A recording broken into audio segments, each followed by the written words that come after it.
Tell me how your kids are doing. They're doing great. How's your son doing? Yeah, I have two sons. One's 25 years old, and I have a baby, Billy, who's talking about the baby. Right. But you know me, I have to mention my other son. You have to mention him, or he'll get upset. Yeah, he won't care. But yes, no, he's doing great. He's very cute. He eats nonstop. He's a funny little guy, and you'd never know that he had any health issues. So is that over? No, he has to have another open heart surgery. And when will that be? When he's around 7 or 8 years old. They will play it by ear. Is the technology there to do what needs to be done? Oh, absolutely. In fact, I met a man who was almost 70 years old who had the surgery that my son had, which is when he was a baby, which is crazy. Yeah. Really? 70 years ago he had that surgery? He's one of the first people to have it. Good Lord. That's amazing. Yeah. That's the kind of thing that makes you feel, that gives you a little bit of relief when people tell you that. I meet people all the time. It is remarkable to me how many people have had these heart surgeries, and it really is. I meet people almost every day who tell me they had it or somebody close to them did. Yeah.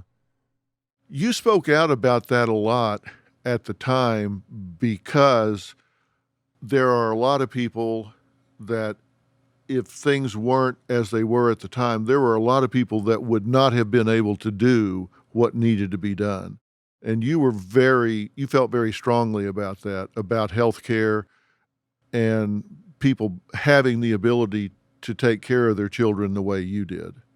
Yeah, and I think that, unfortunately, it has become this partisan issue, but I don't think it is a partisan issue. I think that if you really sat people down and said, do you think that there should be caps on insurance? Do you think that everyone should have access to health insurance? That 75% would say, yeah, of course I do. Everybody knows somebody that needed it, or maybe they needed it, or whatever. I think that it's basic human nature. It doesn't matter what party you're from. If your neighbor is suffering, you want to help them. I think most people feel that way. And it's just so hard for me to understand. And it's just so hard for me to understand people who feel differently. Every society has to have a moral compass where you take care of those that can't take care of themselves.